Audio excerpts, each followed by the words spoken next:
Come and Go, the popular gas station chain based out of the Midwest, just released their first limited edition sneaker, the Ampersand ones, and asked me to customize them. Now I know what you're probably thinking, gas station shoes? But these are actually brought to you by Garrickson Studios, the same footwear team that's worked with Jordan Brand on Amigos collab, Miller High Life, and one of my favorites, the Mosh Runners. Come and Go's request to me was very simple, make them as wild as possible and let's give them away to one lucky fan.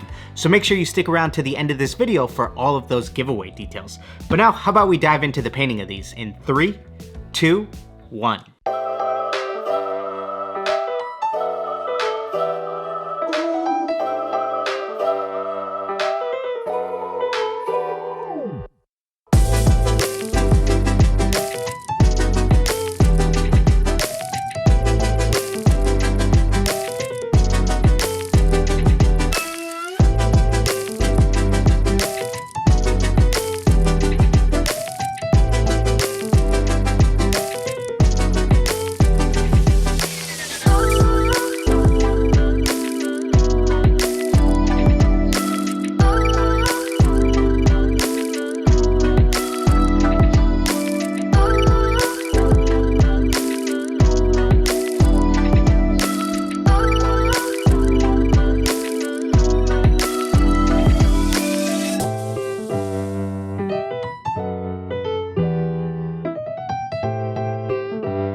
So to win this one-of-one pair of Ampersand ones, all you need to do is like this video, follow Dejesus Custom Footwear and Come and Go over on Instagram, because that's where we'll be announcing the winner next week, and then I want you to comment down below your favorite ice cream flavor, even though mint chocolate chip is the only suitable option here. This was a ton of fun making these. As soon as they said go wild with them, I knew I wanted to do an all-over animal print, throw in a really loud gradient, include some gold snakeskin on the toe box, deck out the entire interior with these mint guts, and just make something that would really pop. So hopefully you guys enjoyed them.